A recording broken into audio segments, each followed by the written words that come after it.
Ok, estamos gravando, o que tudo indica. Muito boa noite. Sejam bem-vindos à primeira aula do minicurso intitulado Mulheres e a Loucura da Escrita ao Cinema.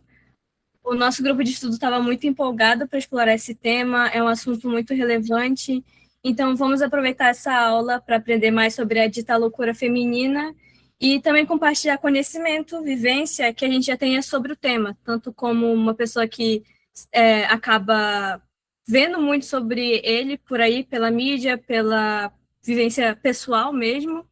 Então, vamos lá. Esses aqui são as redes sociais do Gelic.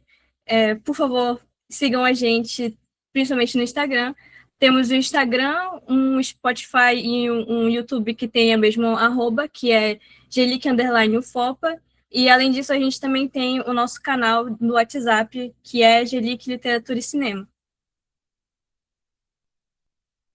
As nossas ministrantes dessa noite são a Nanda Coelho, que ela é mestre em letras, a Caê Oliveira, que é licenciada em letras, a Cibele Piccinini, que é mestre em letras, e a Hiromi Okubo, que é licenciada em letras. Aproveitando para me apresentar, que eu esqueci no começo, o meu nome é Nicolas, eu sou um dos bolsistas do GELIC pelo projeto dos minicursos e eu vou ser o mediador durante essas duas aulas. Tá. A primeira aula, como a gente vai ver hoje, vai ser sobre a construção de uma narrativa, quem é a mulher louca, onde a gente vai estar tendo uma contextualização da mulher louca, abordando conceitos como histeria, a medicalização e o confinamento doméstico como dispositivo de controle. Então, vai ser mais uma parte introdutória e no final a gente vai ter uma análise que vai ser mediada pela Caê, que ela fez o TCC dela sobre isso, se não me engano, muito bem. E na segunda aula, que vai ser no dia 21 de janeiro, a gente vai falar sobre as mudanças através da imagem e o olhar feminino sobre a loucura. E o próximo encontro vai examinar, através do filme As Virgens Suicidas, a transição da narrativa escrita para o audiovisual, debatendo como o olhar feminino reinterpreta o silêncio e a sexualidade controlada. Então, esses são os assuntos que a gente vai estar abordando durante essas aulas. Alguns avisos importantes antes da gente realmente entrar nos tópicos. Essa aula está sendo gravada, ela vai ser disponibilizada na íntegra no nosso canal no YouTube e no Spotify também. Então, no termo de compromisso da própria inscrição estava escrito, então vocês vão ter a imagem de vocês e o compartilhamento de ideias de vocês também compartilhados com o público do Gelic em geral. Sobre a participação em si. Se vocês quiserem fazer alguma contribuição breve durante a aula, fiquem à vontade para usar a ferramenta levantar a mão e falar no microfone ou escrever no chat, mas as mensagens do chat vão ser lidas só no final da aula, onde a gente vai ter uma interação com vocês mais direta.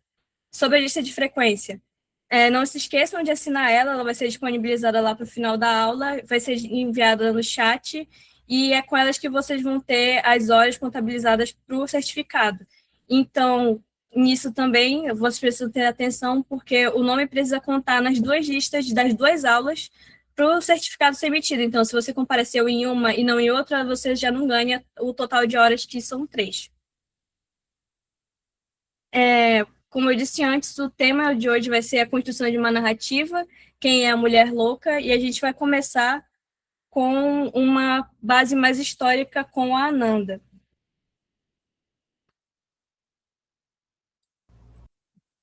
Boa noite. Boa noite a todos e todas. Eu me chamo Ananda e vou dar início aqui à nossa primeira aula do minicurso.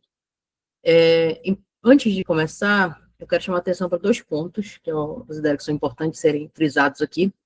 O primeiro é que nós vamos falar sobre a loucura, a concepção de loucura, esse termo, né, numa visão de construção histórica, social, né? Então, nós não nos habilitamos aqui para falar sobre na visão médica, de transtorno, de qualquer transtorno psicológico, porque não temos aplicação para isso, né? Então, as concepções de loucura trazidas aqui serão nessa ideia, nessa perspectiva histórico-social. Então, por isso, a construção da loucura, a loucura como construção histórica. E outro ponto importante é em relação a essa organização de períodos históricos, né? Então, vou falar desde a antiguidade, a contemporaneidade, e trazer a concepção da loucura ao longo desse tempo. Porém, é importante frisar que as coisas não ocorrem em um determinado momento e simplesmente de um ano para o outro isso acaba e inicia de uma outra forma sendo visto. São transformações.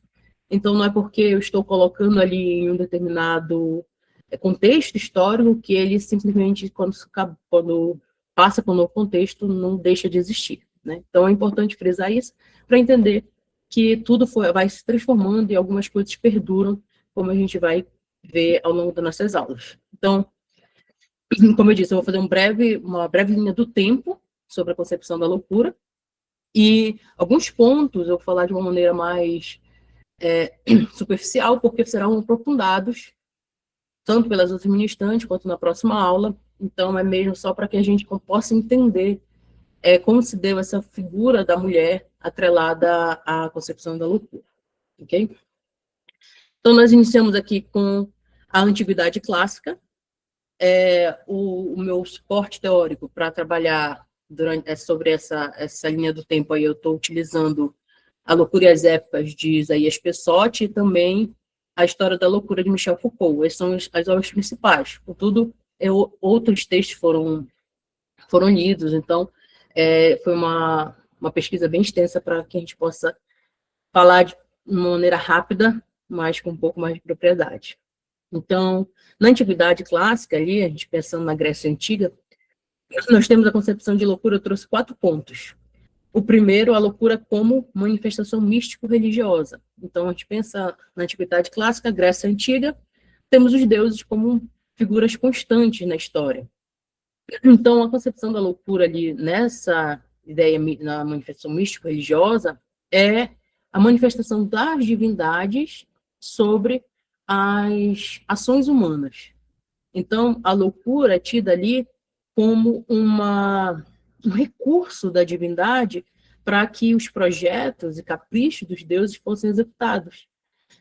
Então, nessa concepção de loucura ali desse período, né, nessa perspectiva aí, o que se tem é que, desde a razão dos loucos, os faziam serem vistos como abençoados, porque eles falavam com os deuses e exprimiam verdades que para outras pessoas eram ininteligíveis. Então, nessa primeira concepção que eu trago aqui, é justamente essa concepção aqui das divindades como principais autores da loucura. Mas só que não somente manifestação místico-religiosa, também houve outras concepções, né, na Antiguidade Clássica aí.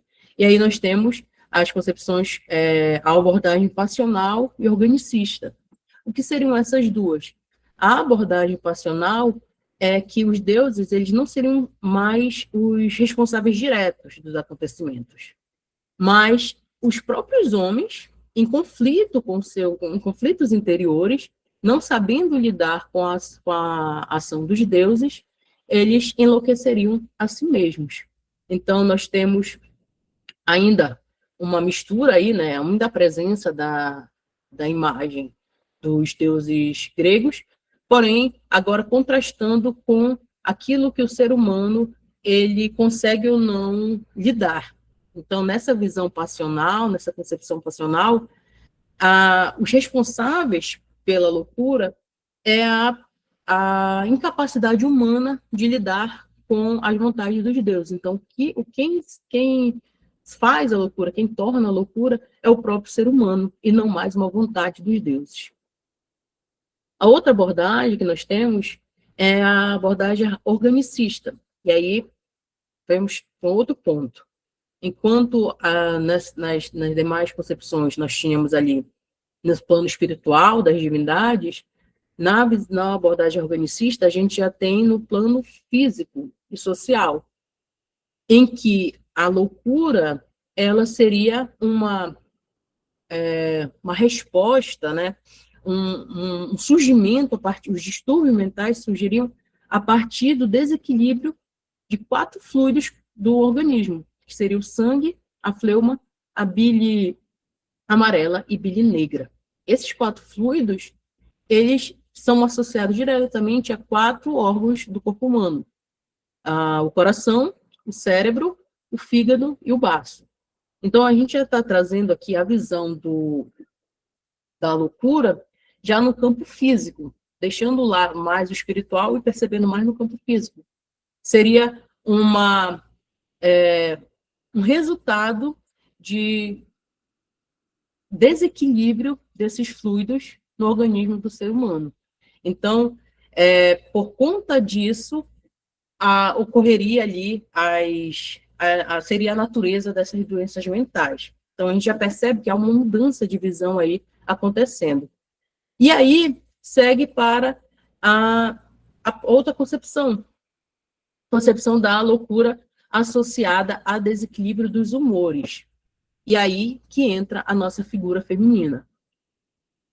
Quando se fala a respeito da questão de desequilíbrio de humores, associa-se também novamente à questão organicista, né? Um sistema humano, e aí traz a imagem, a figura de um outro órgão, um órgão feminino, o que seria o útero. Então, acreditava-se na antiguidade que os sintomas nervosos, né, e convulsivos eram causados por uma disfunção ou um movimento errante do útero. E daí surge o termo que a gente vê até hoje associado à figura feminina, histeria, que vem da palavra grega histera, que significa útero. Então, essa loucura associada ao desequilíbrio dos humores leva para a questão da mulher como vista biologicamente frágil, justamente por possuir esse órgão que é capaz de desestabilizar e de causar mudanças de humores, e daí vem o conceito de histeria. Sim? Então, nesse momento aqui, a gente já percebe que a loucura ela é ligada diretamente ao corpo reprodutor, ao corpo feminino, e inicia-se aí essa nova, ou melhor, dá uma ênfase maior para a figura da mulher como uma personagem da loucura. Aí, passamos para a Idade Média.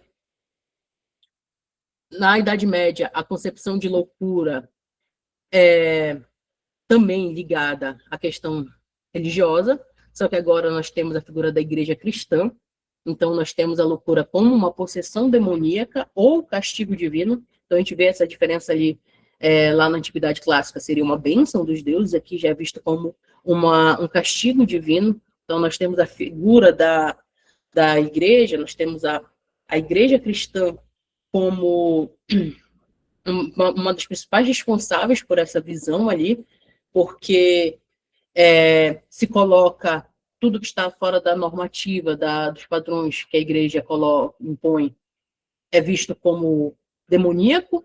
Então, as mulheres, aí vem de novo a figura feminina, que é o nosso ponto-chave do nosso curso, as mulheres são vistas como mais suscetíveis ao pecado. E, então, surge a figura da bruxa. Então, no caso específico da Idade Média, esse atrelado da loucura à figura feminina tem muito forte em relação a isso com a figura da bruxa. Então, o que se leva é que desde a criação do mundo, segundo a igreja cristã, desde a criação do mundo, a mulher é mais suscetível ao pecado. E isso serviu como uma desculpa da religião contra essas ditas bruxas. E aí se cometeram as mais diversas atrocidades e contribuíram para ligar a loucura ao erro e à imoralidade. Então, a gente percebe aqui na Idade Média que há uma vinculação entre 3 pontos, a questão da loucura, do demônio e do gênero. Então, esses três pontos são atrelados ali para justificar essa imagem da mulher louca e representado pela figura da bruxa. Então, nós temos ali a chegada da Idade Moderna, e na Idade Moderna, essa concepção de loucura a gente já vê a presença da medicalização e classificação dos transtornos, né? Então, já ocorre ali uma concepção mais acadêmica, né? Vamos dizer assim, sobre a loucura, mas ainda atrelada a uma psiquiatria como ciência normativa. Então, além dos controles impostos pela igreja, haverá agora os controles impostos pela medicina. Então, nesse ponto aí, quem estaria dentro do conceito de loucas são as prostitutas, as mulheres desobedientes e sexualmente livres, quem são internadas. Então, na Idade Moderna, o que ficou como um dos principais pontos trabalhados e apontados como responsáveis pela loucura, ou sinal de loucura, é a sexualidade. Então, aquelas mulheres que não se encaixam, mais uma vez, no padrão, não só religioso, mas também no padrão normativo, do que seria adequado para a mulher, é tido como louco. A gente vai ter a instabilidade da mulher sendo colocada. A loucura, então, vai funcionar como um instrumento de controle social e moral. E a figura feminina, ela vai ser colocada ali como uma mulher definida como naturalmente instável, emocional e histérica. Então, haverá internações por excesso de leitura, rebeldia, melancolia. Então, todas essas atitudes tidas como fora da norma, né? Fora do adequado diante da sociedade ali, é tido como indício de loucura. E aí eu trago um estudo da Maria Clementina da Cunha, que ela tem um livro chamado Hospital de Juqueri, que fala sobre um hospital psiquiátrico lá do início do século XX, de São Paulo, e ela diz que as primeiras pacientes mulheres desse hospital psiquiátrico eram justamente prostitutas, que foram retiradas da sociedade para que fossem internadas por não ter uma normatização do seu corpo, né? Então, como eu falei anteriormente, essa questão da sexualidade feminina é um ponto muito importante quando se fala de loucura, porque é um ponto-chave que se tem quando quer atribuir esse conceito, essa ideia de louca para a figura feminina. Então, a loucura, então, aqui nessa idade moderna, passa a ser entendida como uma construção política, e voltando ao texto da Maria Clementina, que eu estava falando há pouco, ela também conta a respeito de que as mulheres, dentro desse hospital psiquiátrico, elas eram o tempo todo vigiadas e reprimidas. Então, esse ponto da vigilância e da reprimenda é um ponto-chave nessa idade moderna, que vai servir como vai impulsionar a questão da sexualidade, da loucura feminina na contemporaneidade. Enquanto as mulheres lá no hospital psiquiátrico elas eram reprimidas e havia a coibição da masturbação, a nudez impedida, espetáculos indecentes, que eram chamados assim, os homens poderiam andar nus pelos pátios. Então, enquanto as mulheres era colocada ali a questão de o tempo todo serem cerceadas e serem silenciadas, aos homens era permitido viver da forma que quisessem. E aí, nós chegamos na contemporaneidade. A concepção da loucura já tem uma ênfase no conceito da saúde mental como um fenômeno social, e a crítica ao excesso de medicalização. Então, já há uma visão um pouco mais ampla a respeito dessa questão da loucura, né, visualizando ali como um fator social. E a figura feminina, que eu falei anteriormente, sobre esse cerceamento, sobre esse silenciamento, essa vigilância, já utiliza-se da loucura como uma linguagem de resistência.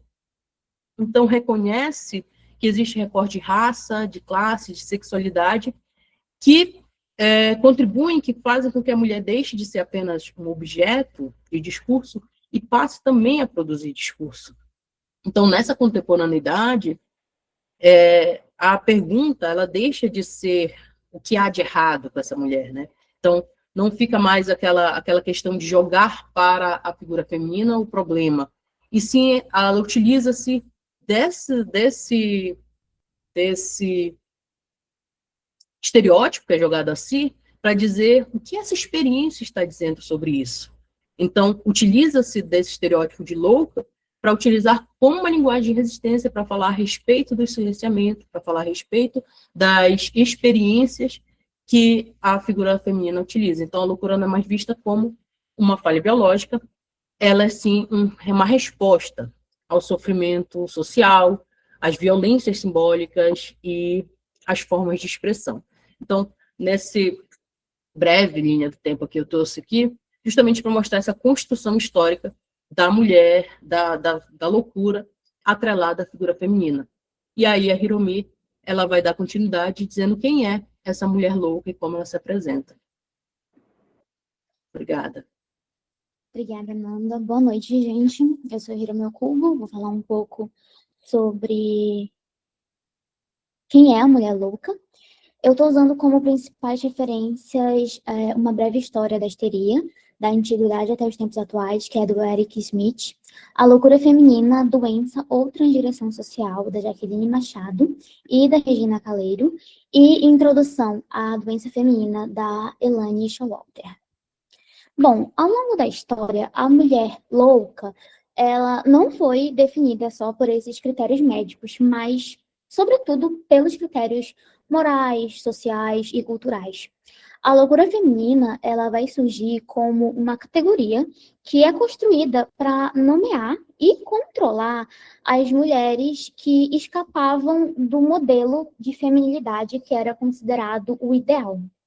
Então, além de uma condição individual, essa loucura feminina também é entendida como esse fenômeno histórico, que também está ligado às relações de poder, ao saber médico, organização e moral social também. Como primeiro tópico, eu trouxe que a mulher louca seria a mulher que nega os valores femininos normatizados, sendo que ela é considerada principalmente aquela que rompe, nega esses valores femininos que são normatizados, sendo eles o casamento, a passividade, a submissão, docilidade, maternidade, obediência ao marido, todas elas são relacionadas à submissão. Então, quando ela não corresponde a esse ideal, quando a mulher ela foge desse ideal feminino, tanto por autonomia, por autonomia intelectual, social, emocional, ela passava a ser vista como desavisada, como perigosa, fora daquele ideal que era previsto. Então, esses discursos médicos e psiquiátricos, eles foram fundamentados para continuar essa visão, para realmente legitimar a visão. E em alguns dos estudos que eu trouxe, apontam que as constituições de psiquiatria, comportamento feminino, que hoje poderiam ser entendidos como uma forma de resistência, como uma forma de contestação social mesmo, foram transformados em sintomas de uma desordem mental. Então, a loucura feminina, ela funciona quase como esse mecanismo de correção que vai patologizar aquilo que vai fugir do que é o ideal, do que é esses valores femininos que são normatizados. E a mulher que vive ou expressa sua sexualidade fora dos padrões morais, que manifesta desejos, emoções e excessos, como a Ananda disse, que a mulher era considerada louca também por expressar os seus desejos, seja os seus desejos sexuais, as suas emoções, a sua maneira, que era considerada excessiva ou inadequada. Então, a sexualidade feminina, ela foi historicamente associada à moralidade, à contenção, e passa a ser muito problematizada quando vai fugir desse limite. Então, desejar, sentir, verbalizar, tudo isso se transforma em um sinal de desequilíbrio. E depois, a mulher cujo comportamento é visto como uma ameaça à ordem moral e familiar. Então, a mulher, que é aquele comportamento que é interpretado como uma ameaça à ordem, quando ela questiona esse casamento, a maternidade obrigatória ou a autoridade masculina, ela vai ser vista como uma mulher perigosa. A sua existência vai desestabilizar esse modelo de família e os valores também vigentes. Então, vai haver exclusão, confinamento, a medicalização também. Inclusive, em algum dos, acho que foi o da Jaqueline, ela fala sobre como em hospitais psiquiátricos muitas mulheres eram obrigadas a fazer a leipoterapia, que é a terapia dentro do hospital psiquiátrico, onde você tem que fazer atividades domésticas, né? Reforçando também esse padrão da sexualidade. Só um minutinho. Agora, eu vou retomar um pouco.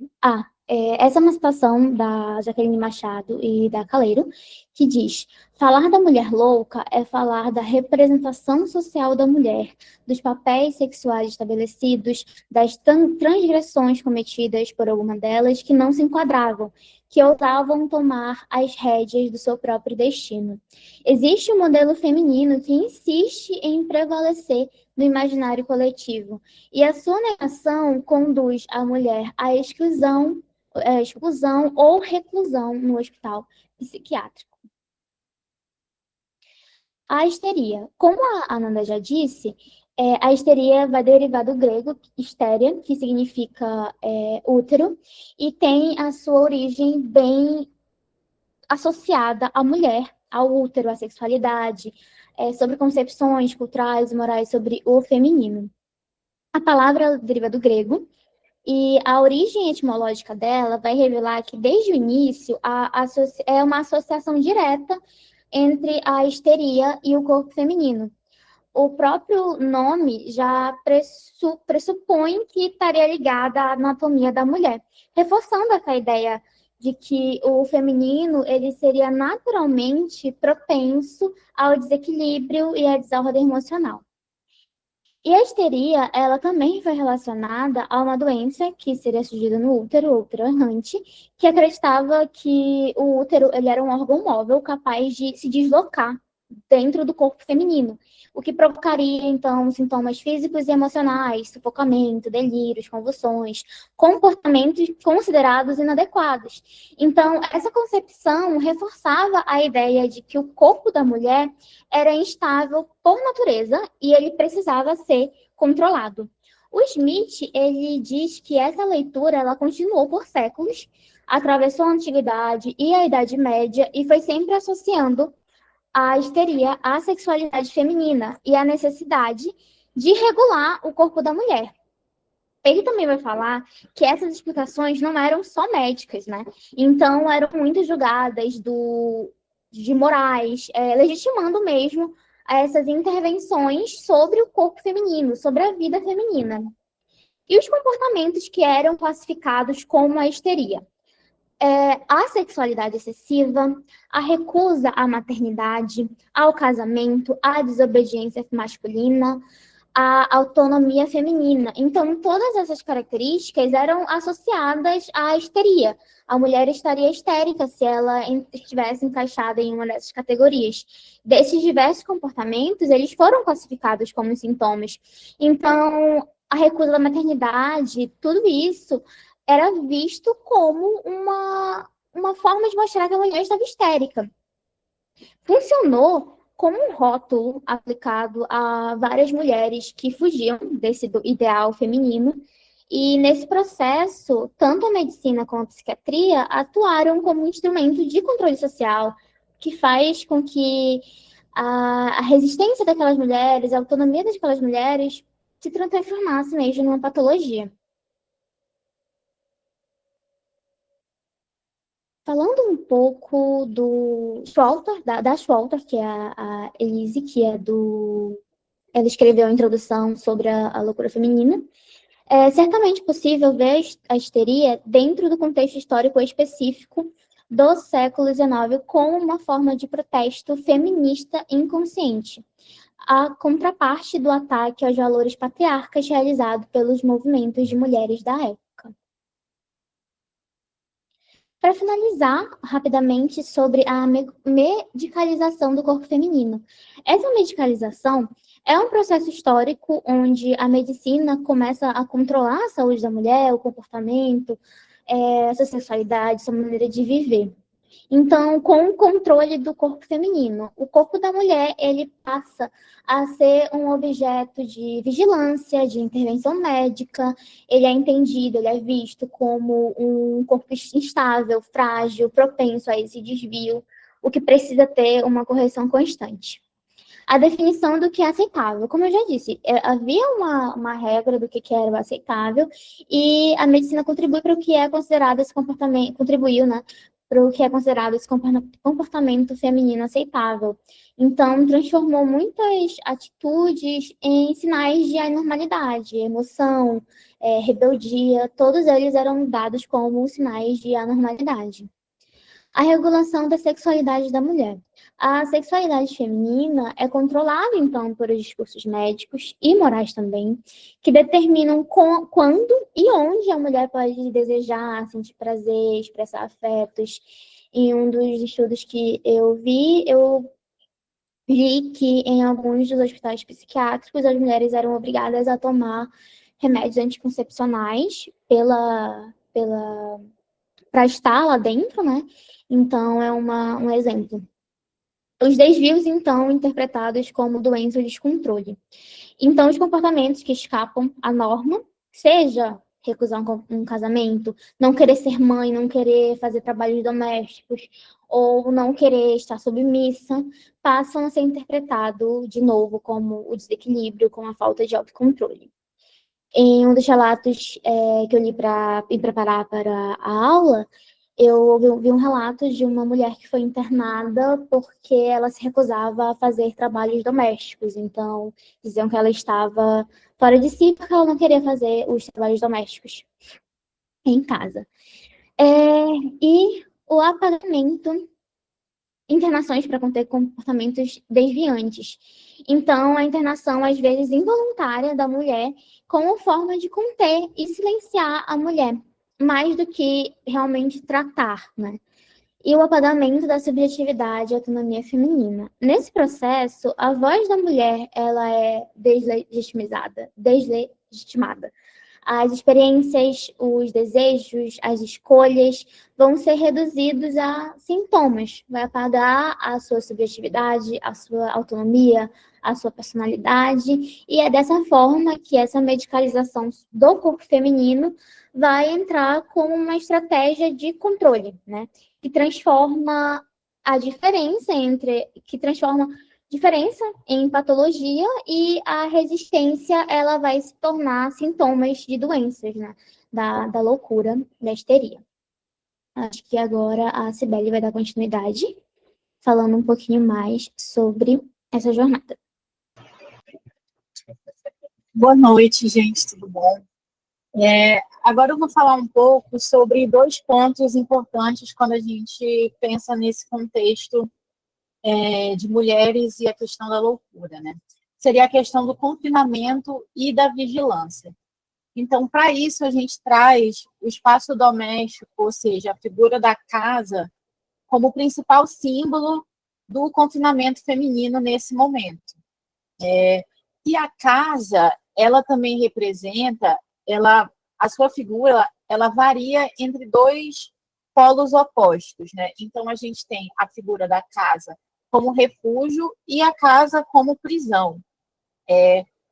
A gente bem sabe que, normalmente, nos discursos normativos, pensando principalmente século XVIII, século XIX, no senso comum, a gente tem uma ideia de que a casa ela deveria ser um local de proteção, um local de refúgio, né? Então, a gente tinha muitos discursos normativos da época, colocando a casa, então, como esse local que iria proteger a mulher do mal externo, do mal que está lá fora, do perigo que está lá fora. Mas, bem sabemos, né, que essa casa ela logo perde esse local, esse papel de refúgio e começa a ali incorporar, né, então, um espaço, a se tornar um espaço de vigilância, de subordinação e de dominação masculina, né? Para isso, eu trago um pouco do trabalho da Kate Ferguson Ellis, que ela fala sobre a literatura gótica, principalmente ali do século XVIII, e ela diz que, nesse momento, né, a literatura gótica ela tem uma presença feminina muito forte, de escritoras mulheres.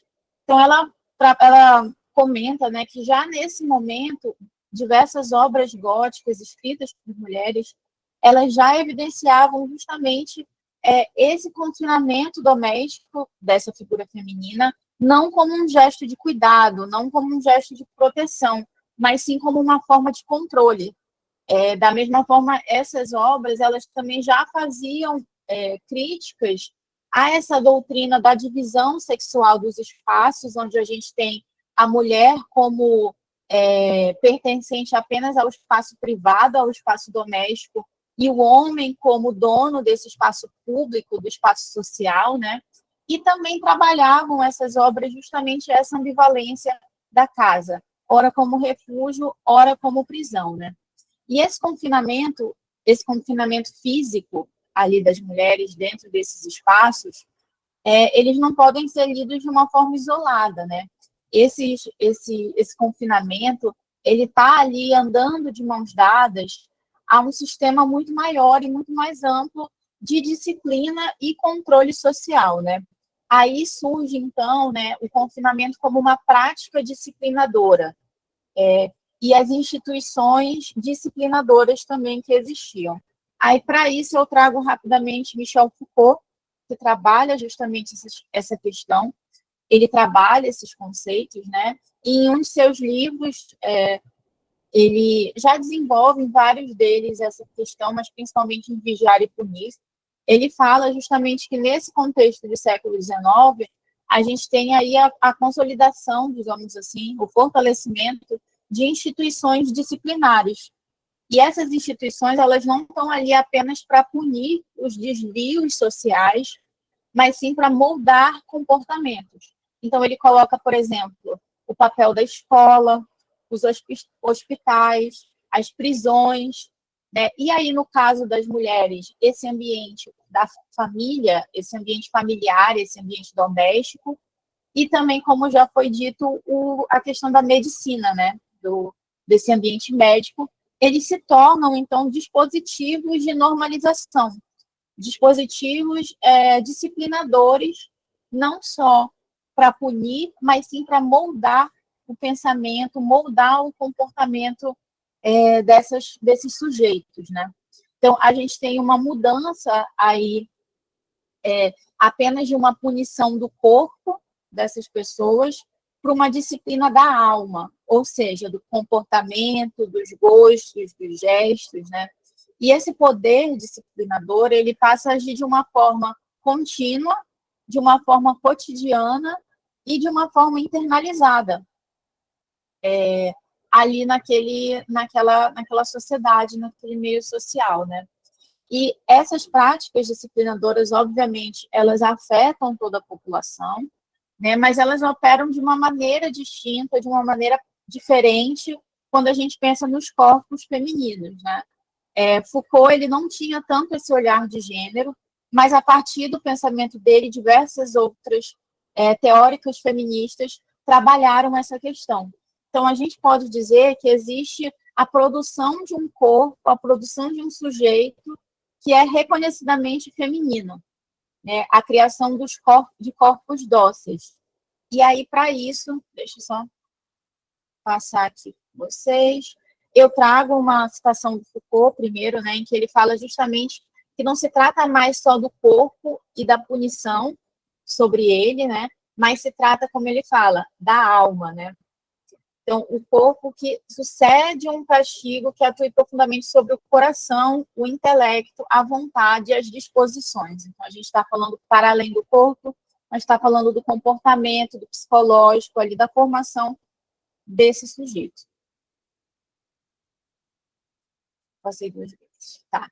Então, quando a gente pensa, a partir dessa ideia, desse ideal do Foucault, trabalhado por ele, a partir de uma perspectiva de gênero, eu trago aqui a Sandra Lee, que ela fala justamente que a disciplina, ela não apenas controla o corpo feminino, mas ela produz esse corpo, como eu falei, né? Então, é a produção de um corpo que é reconhecido como um corpo feminino, que é um corpo dócil, né? Então, ela traz os corpos dóceis das mulheres, eles são construídos visando justamente esse controle, esse regulamento perpétuo e exaustivo dessas mulheres, que trata, como ela fala, né, da questão dos gestos, do comportamento, o espaço, a aparência, né? Então, a gente está falando de um conjunto de coisas ali que controlam e caracterizam o que seria, então, essa mulher, né? O que seria ser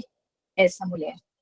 E aí a gente caracteriza, a gente traz, então, o confinamento doméstico como parte de um sistema muito maior aí de opressão e subordinação sexual. Nesse sentido, a gente tem a questão da escrita feminina, né? Quando a gente pensa na literatura feminina, estamos falando aqui principalmente de século XVIII, século XIX, né? A gente pensa essa questão, quem pode falar?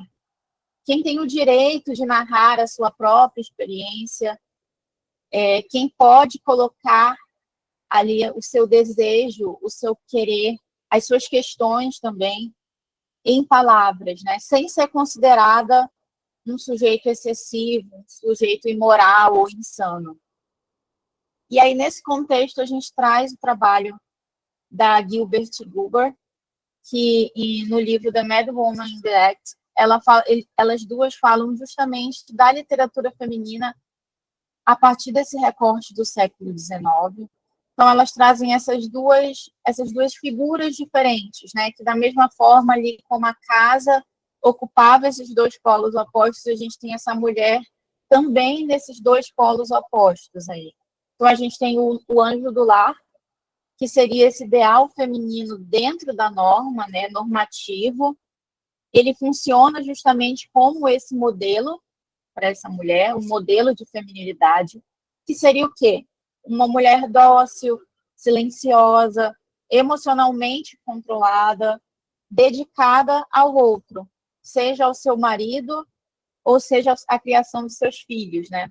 Ela é uma figura que justamente reina, entre aspas, dentro do espaço doméstico, né? É ela que sustenta essa ordem doméstica e essa ordem moral também.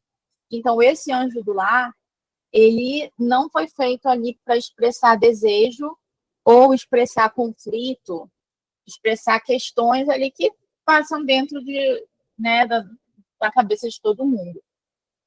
Por outro lado, né, no lado oposto, digamos, a isso, a gente tem a louca do sótão, que é justamente essa figura, né, dessa mulher louca, né?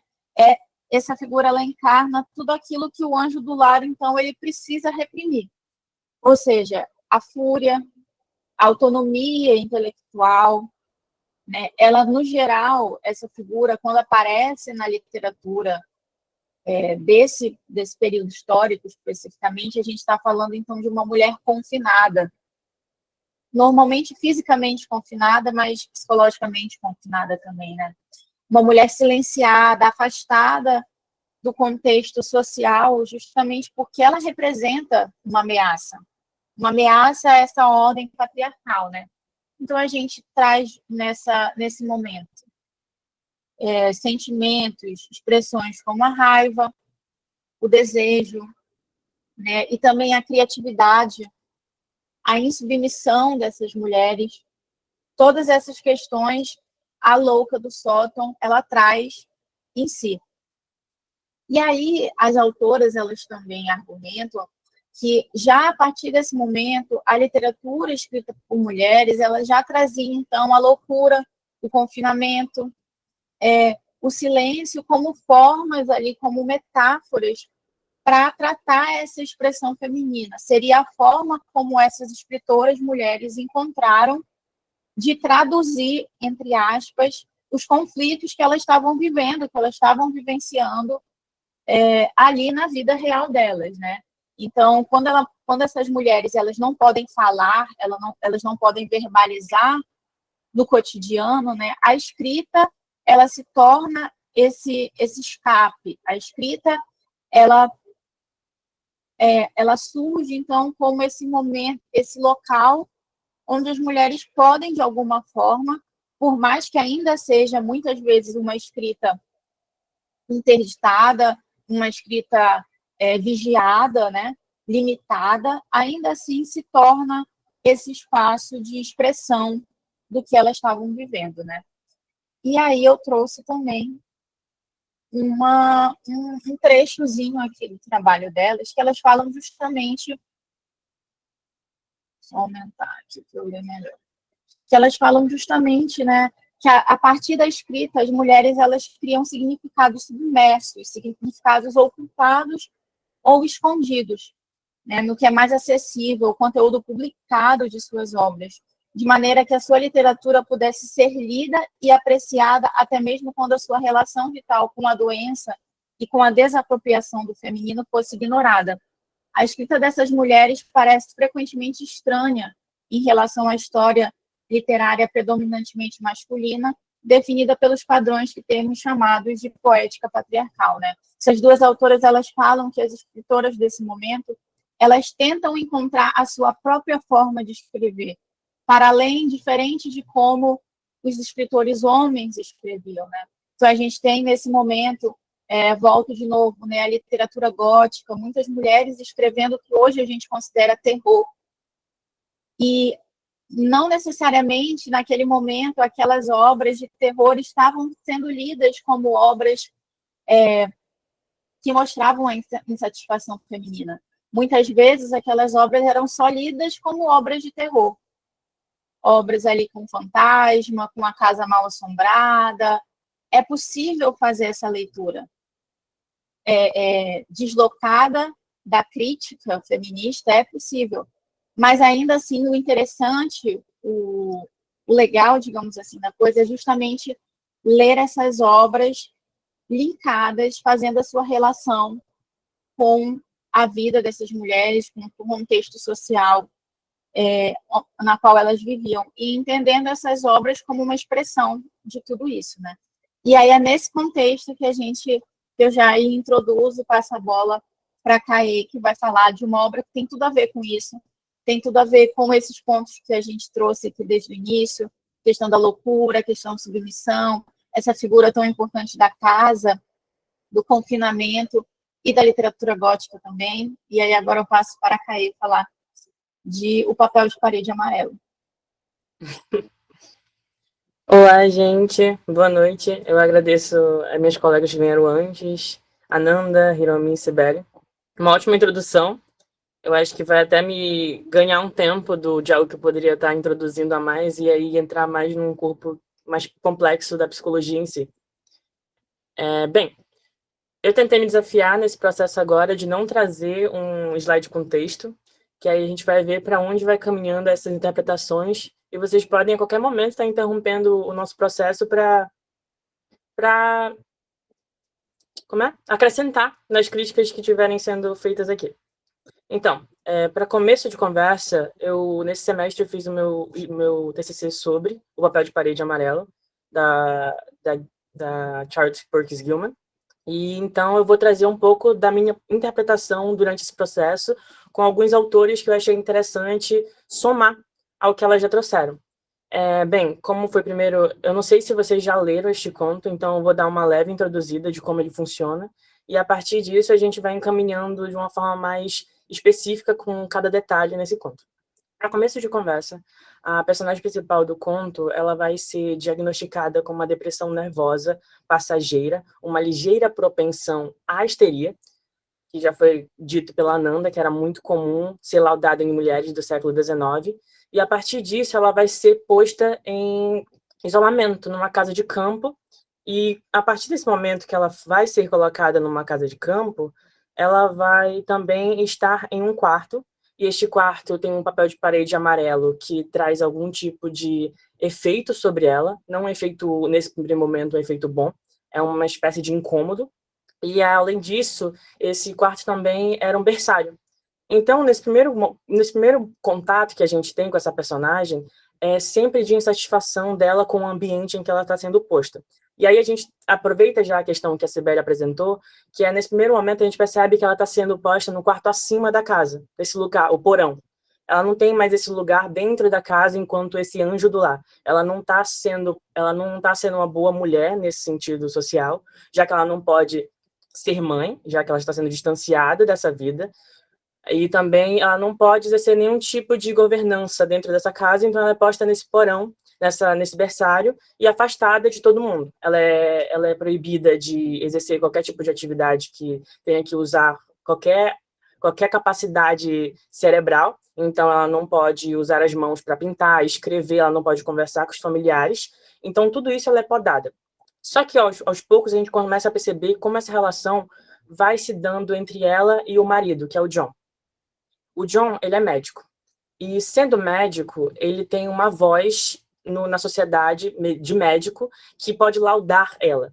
E laudando ela, ele pode sentenciá-la a essa a essa doença mental. E aí a gente entra no outro ponto que a Ananda também trouxe. A partir do século XIX, houve uma mudança na questão da loucura, onde a mulher, além de ser laudada com certas doenças da histeria, porque ela é incapaz de exercer certas tarefas domésticas ou agir de forma saudável perante o que era socialmente aceito ou politicamente aceito, ela também é laudada de forma médica. Então, ela é medicalizada durante esse processo.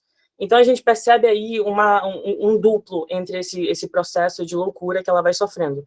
E, além disso, ela tem esse olhar dentro da própria casa de vigilância, tanto do marido, que é médico, quanto da irmã do marido, que exerce de forma primorosa esse papel do anjo do lar, já que ela é vista por muitos momentos durante o conto como essa mulher que é perfeita. Ela sabe cuidar da casa, ela sabe dizer as coisas certas para o John na hora certa, e também então ela serve como essa espécie de tutoria para essa personagem principal que tá de certa forma enferma. Só que, não sei se vocês já perceberam durante a minha explicação, um tanto nervosa, mas é que a personagem principal ela não tem nome. Então, essa personagem principal ela não vai ser nomeada em momento algum. Então, ela vai servir como essa espécie de simulacro. Ela vai ser a representação de toda uma pluralidade de mulheres, tanto do século XIX quanto até nos dias de hoje, que é incapaz de exercer qualquer tipo de independência ou fazer qualquer tipo de escolha sobre a própria vida. Então, assim, além disso, ela vai ser tratada através da cura do descanso, como eu já disse, e aí a gente vê uma questão que era a questão que existia um médico chamado Sir Way Mitchell, e ele foi responsável por trazer esse tipo de cura, onde ele enuncia o seguinte: ele não permite o paciente sentar, costurar, escrever, ler ou usar as mãos de qualquer forma ativa, exceto para escovar os dentes. E é isso que vai acontecer com a nossa personagem. Para além disso, é interessante trazer um pouco do que a Cibele disse, que como as próprias escritoras refletem nas suas obras, por vezes. E a Charlotte Perkins Gilman, ela foi laudada com uma espécie de histeria. Não foi histeria em si, mas foi com essa depressão ansiosa. E a partir disso, ela foi também proibida por esse médico de exercer qualquer tipo de profissão que exercesse mentalidade. E então ela fez cada um dos passos que ela foi dita por ele, e a partir disso, ela só piorou durante o processo.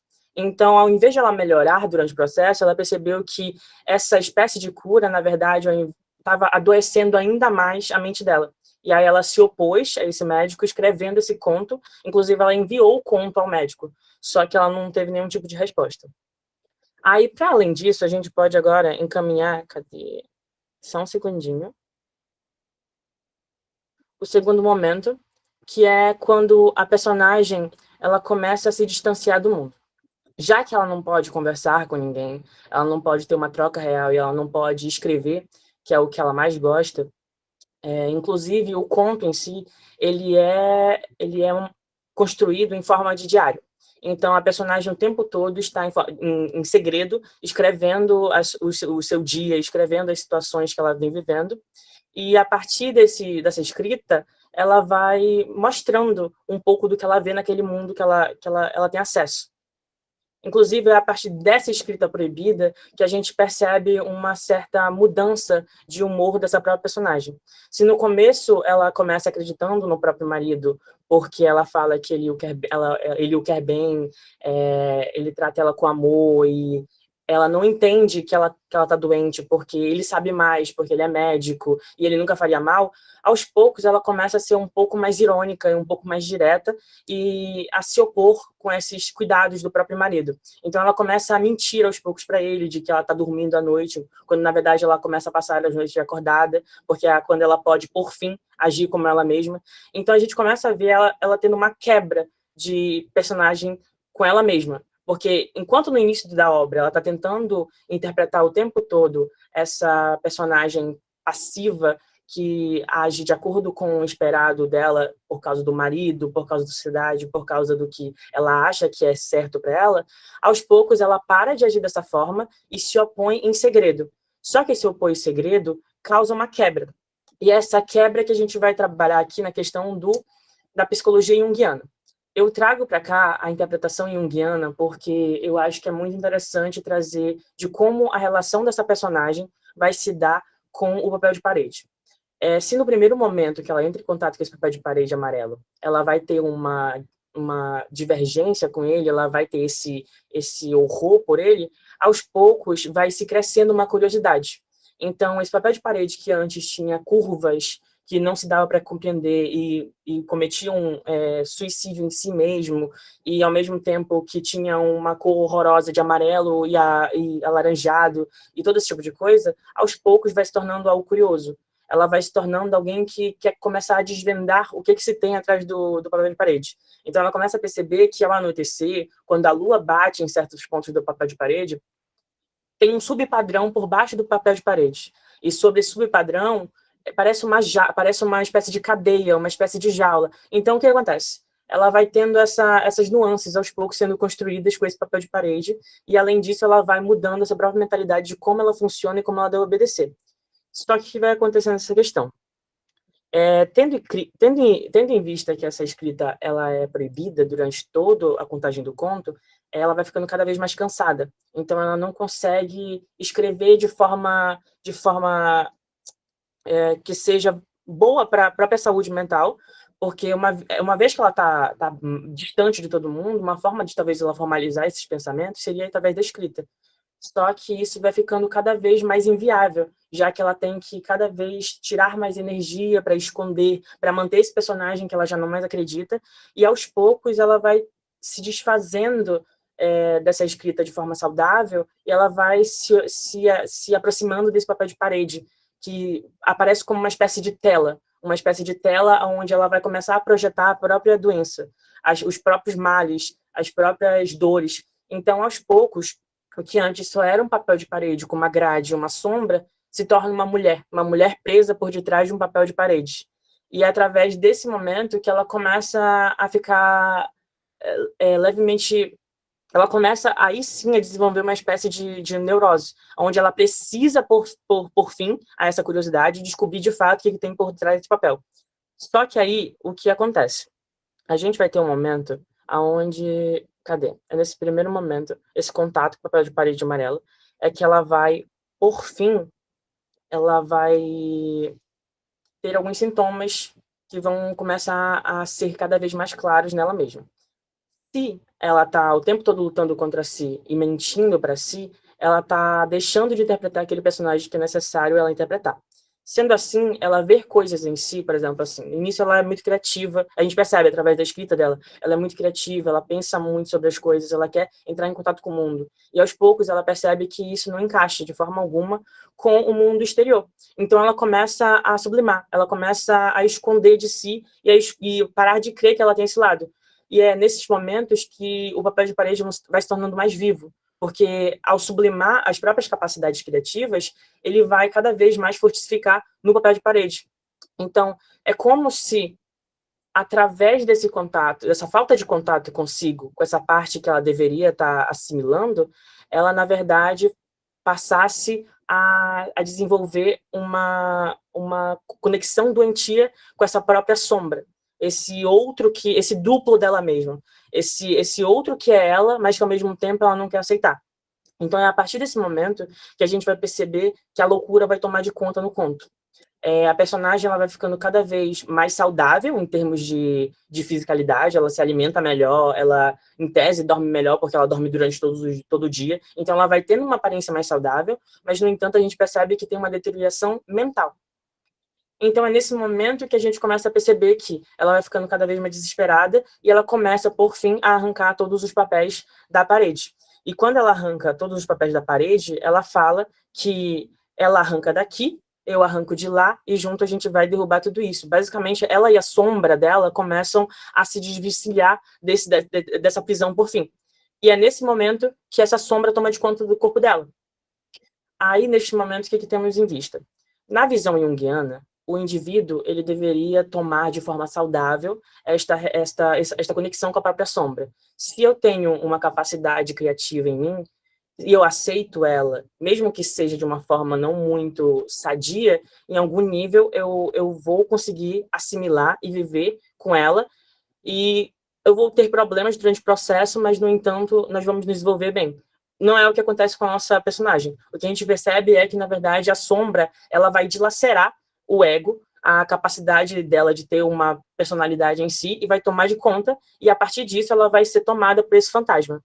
E é nesse exato momento que o marido dela chega no quarto, percebe que ela está em outra capacidade mental, ela está louca naquele quarto, e ela está, por fim, rastejando. E é nesse momento que o marido cai, ela rasteja por cima do marido, e aí ela fala que ela nunca vai voltar, nunca vão colocar ela de volta no papel de parede. Só que o problema, temos duas possibilidades de interpretação nesse momento, que é, uma, a personagem, ela por fim se libertou, e ela conseguiu entrar em contato com o que ela queria desde o começo, e ela vive aquela liberdade dela desta forma, e isso é mental, no caso, de forma mental ela está livre, mas na capacidade física ela está presa, porque ela está presa de forma a rastejar naquele quarto, em vários e vários e vários círculos, dando em cima do marido dela, e sim, ela se libertou, de certa forma, do poder do marido dela, mas a questão fica até quando e como, porque ela está presa naquele corpo. Mas, para além disso, também a gente tem uma capacidade de interpretação que vem da Paula Coelho, que ela vai falar que o rastejar dessa personagem poderia ser uma espécie de conexão com o interior dela, que é uma ideia posterior à própria existência dela, que é, quando a gente é criança, a gente engatinha pelo mundo. Então, a gente poderia ver esse rastejar dela tanto como uma forma negativa de enlouquecimento, mas também como ela ficou tão quebrada durante esse processo e ela não conseguiu compreender as próprias necessidades, que ela voltou a um sentido infantil de visão do mundo, porque é assim que ela se torna um papel novo para ser agente dela mesma numa outra possibilidade de mundo. Aí eu trago mais umas questões aqui, mas é coisas que eu já trabalhei: a ausência de nome da personagem, diagnóstico quanto sentença, racionalidade versus emoção, que é a relação dela com o marido, as entradas em forma de diário, aí a questão do Jung, mas qualquer coisa em questão de artigos ou outros documentos eu posso entregar para vocês, caso tenham algum tipo de interesse. Acho que é isto. Nicolas?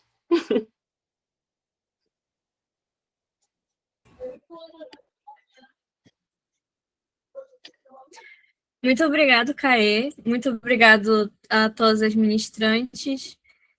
Vocês foram incríveis. Agora a gente vai passar para a nossa oportunidade de interagirmos todos juntos aqui. Algum de vocês tem alguma coisa a complementar sobre o mini curso em si, tanto as ministrantes quanto algum participante? Eu tenho uma pergunta, mas se vocês tiverem alguma coisa extra para falar, vocês podem ficar à vontade. Os participantes podem levantar a mão no Meet, caso vocês queiram falar por áudio, mas vocês também podem falar pelo chat.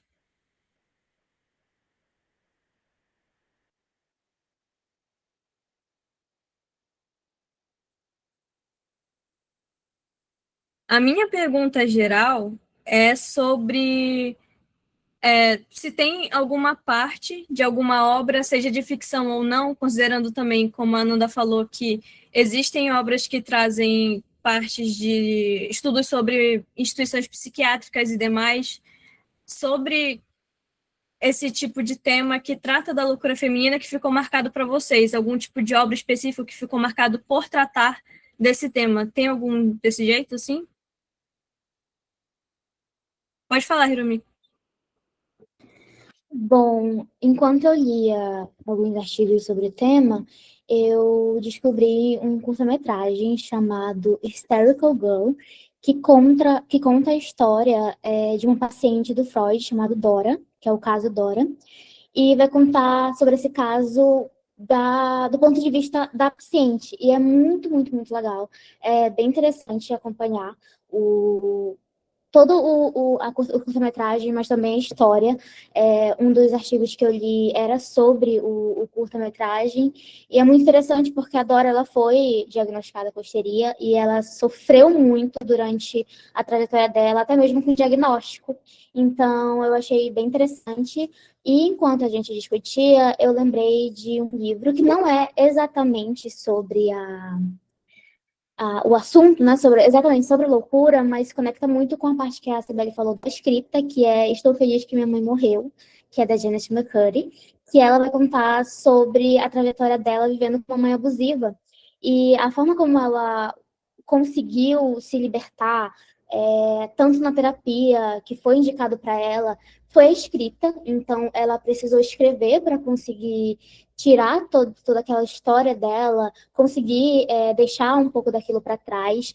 E lendo o livro, é bem perceptível o quanto ajudou ela. É muito legal, eu recomendo muito. Então, são essas duas obras que eu achei muito interessantes, que se conectam um pouco com o que a gente disse.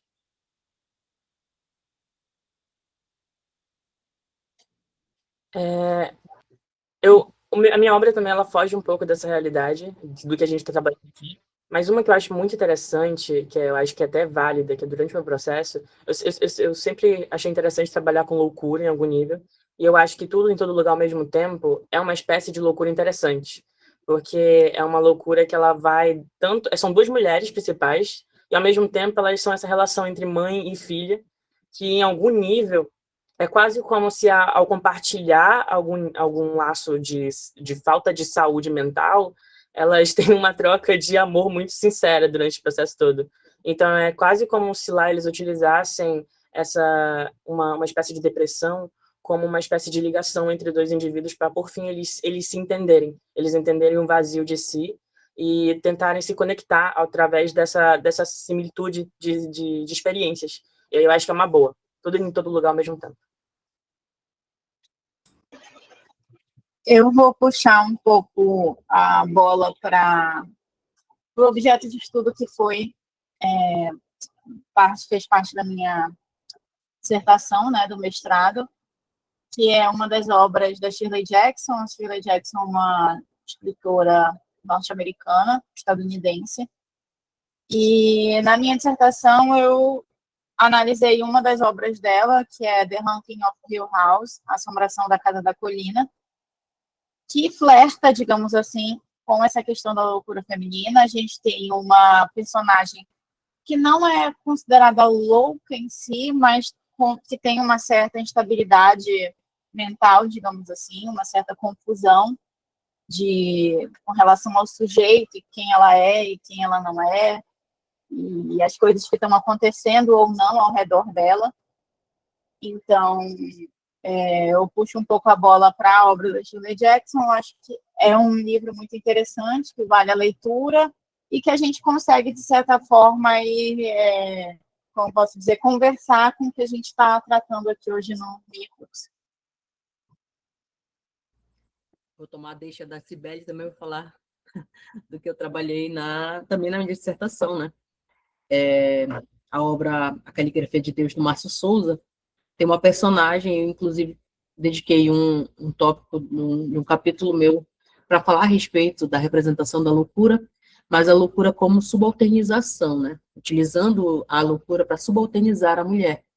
Então, eu acredito também que pode ser um bom exemplo para ser dado aqui em relação à literatura brasileira, mais especificamente na literatura amazônica aqui, em que a personagem principal, a Isabel Pimentel, ela é tida como louca e chamada de louca em diversos momentos, repetidamente durante o conto, justamente porque ela não se encaixa naquele perfil social, naquela normatização que é colocada ali para ela dentro do contexto em que ela vive. Então, tudo que foge à normalidade, né, tida ali do padrão, é tido como uma loucura da Isabel. Tudo que ela faz é tido como louco justamente porque ela não entra, não se encaixa nesses padrões que são colocados e ela é subalternizada por conta disso.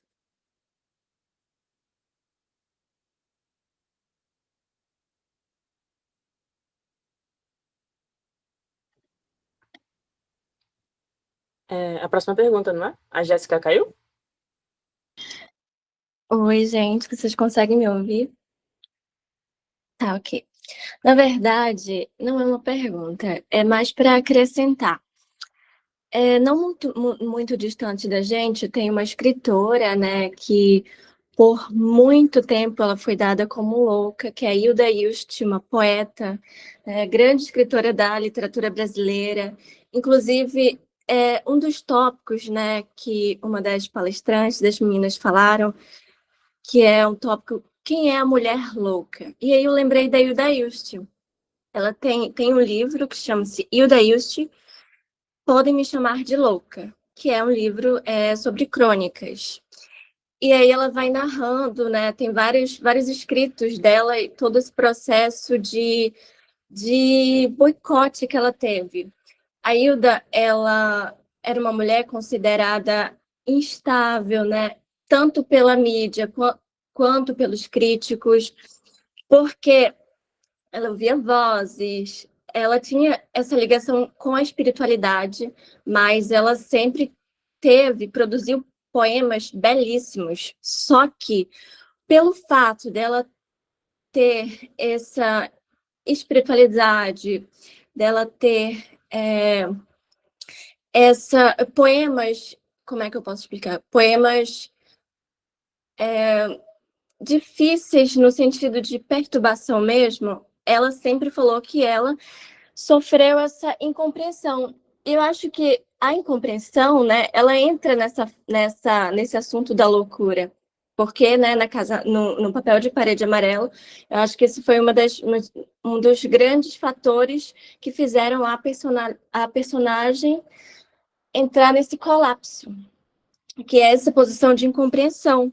Então, quando a Hilda ela se vê nessa posição, ela resolve, abre parênteses, surtar, e aí passar para o lado da pornografia, da parte devassa, da parte profana, e aí ela cria um livro chamado Caderno Rosa, de Lori Lamb, que esse caderno, ele foi um tema do meu TCC, esse livro, e aí tem esse boom, esse choque, ela resolve, já que as pessoas se escandalizam comigo, então ela resolveu, assim, chocar mesmo.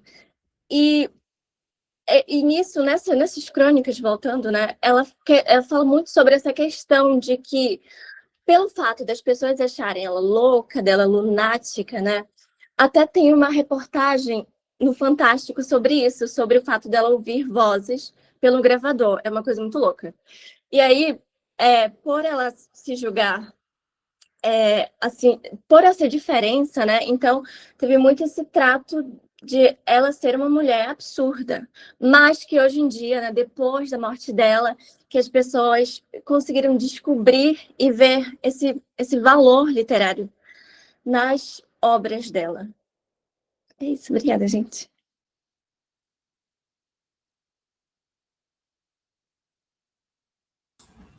Pode falar, Elisama.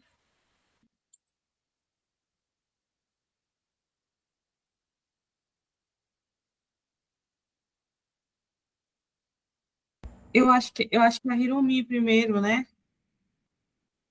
Ah, sim, perdão. Então, Hiromi? Não tinha Eu só visto. queria acrescentar que durante a minha pesquisa, eu lembrei muito da palavra gaslighting, que hoje é o conceito, basicamente, é quando alguém quer insistir que a mulher está ficando louca, que é coisa da cabeça dela, e quer usar isso, esse truque psicológico, para colocar a mulher nesse lugar de você tá ficando louca ou você tá inventando isso, muito usado em relacionamentos abusivos. E eu achei que se conectou muito com o que a gente está falando, porque existe muito isso de ainda quererem colocar a mulher como louca, a mulher que está vendo coisa que não tem nada ali para você estar surtando desse jeito, e isso é uma coisa que continua até hoje. Então, até foi uma da palavra do ano, foi indicada a palavra do ano em 2022, eu acho.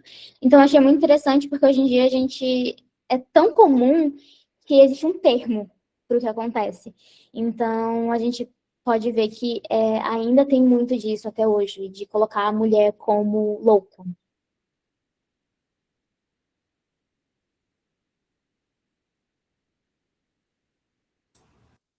Obrigado. Elisama?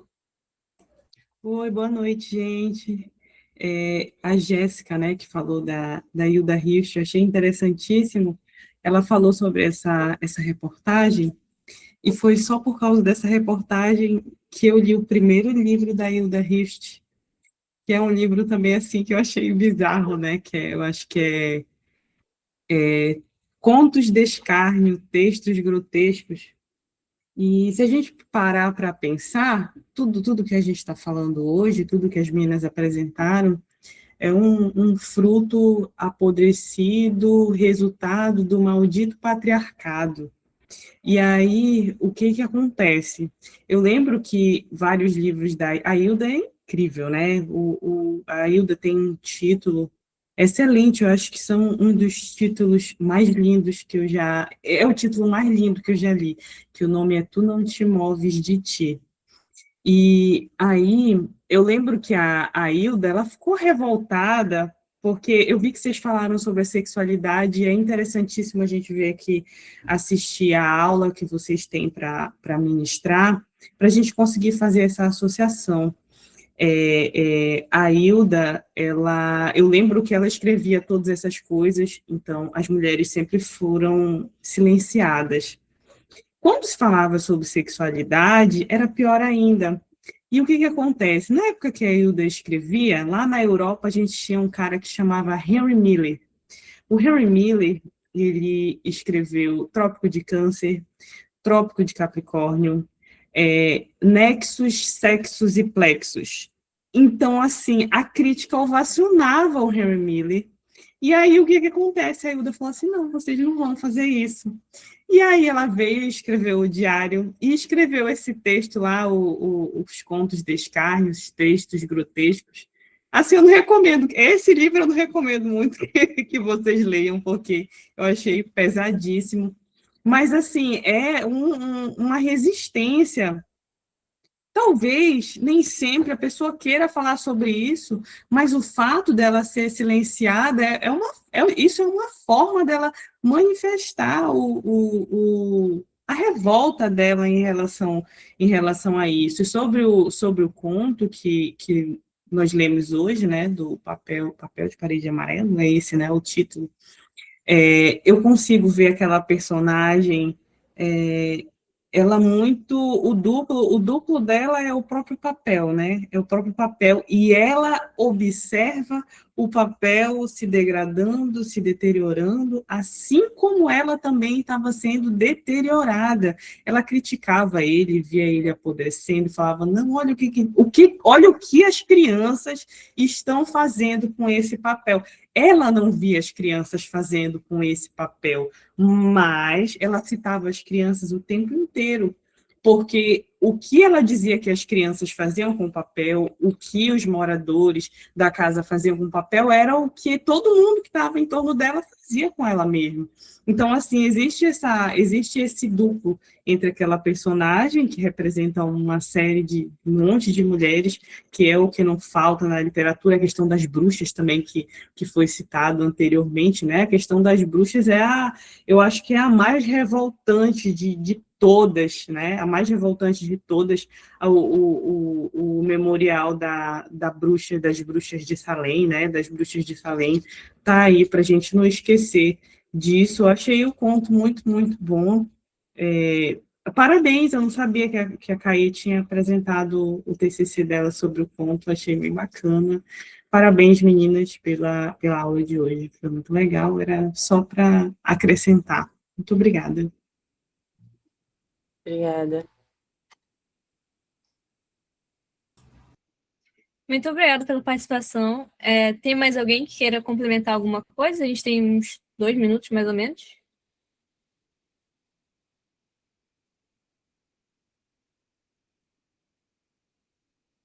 A Joana Dias disse que a proibição da escrita é central no conto. Podemos pensar a escrita como um ato de autonomia subjetiva que ameaça a ordem patriarcal?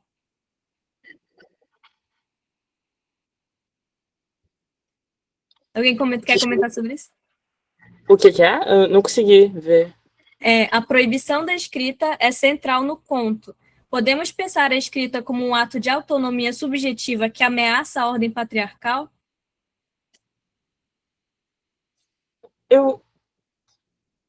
Sim, tipo assim, eu vejo muito como esse ponto, porque a gente tem que pensar que ela não era a única forma de voz que ela tinha durante o conto inteiro.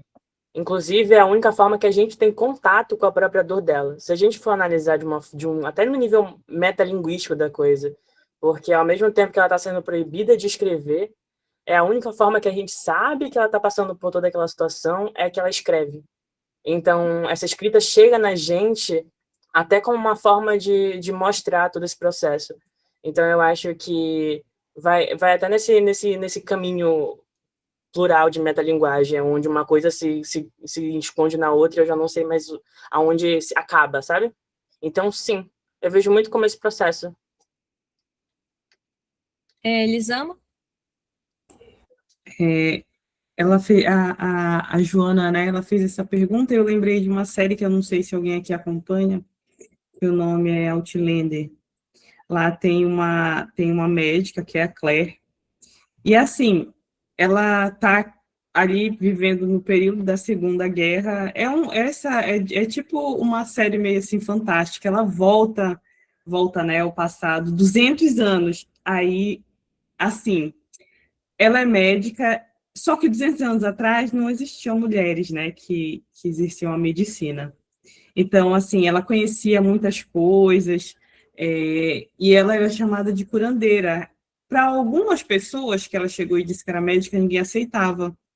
Como, né, uma mulher que seja médica? Isso não é possível. E aí ela fazia partos, ela visitava famílias e tudo mais. E ela escreveu era como se fosse uma cartilha ali que falava sobre uns métodos contraceptivos. E assim, ninguém sabia que era ela. Ela tinha um pseudônimo, né, que a gente chama um pseudônimo masculino.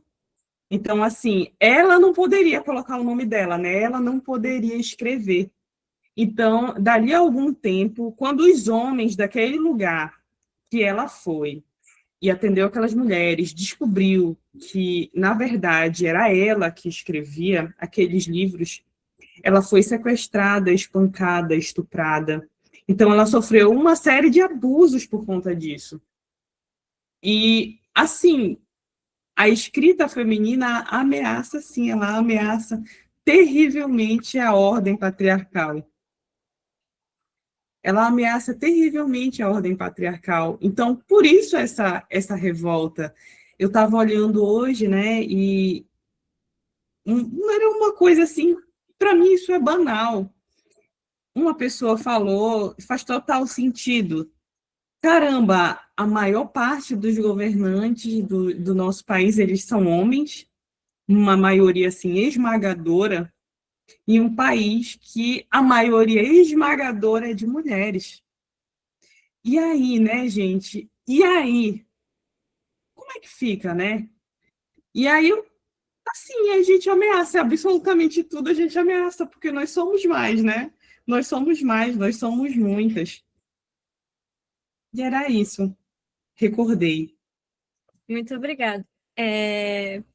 Para finalizar, para a gente não passar muito do tempo, eu vou ler o comentário do Adielson. Ele falou uma obra bem interessante que trata sobre o tema se chama Hospício é Deus, Diário 1, de Maura Lopes Cansado. É uma obra em primeira pessoa em que a autora narra seus traumas e medos da infância e adolescência e que desencadearam o desenvolvimento da sua loucura. É bem interessante a obra porque ela fala muito sobre a imposição e como isso acaba moldando a vida da personagem feminina.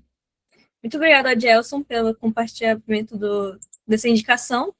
Muito obrigada pela participação de todos, as ministrantes, os participantes mesmo, todos que compareceram. Lembrando que próxima semana, dia 21, quarta-feira, a gente vai ter a segunda parte do minicurso, que vai falar um pouco mais sobre como esse tema é tratado no universo do cinema.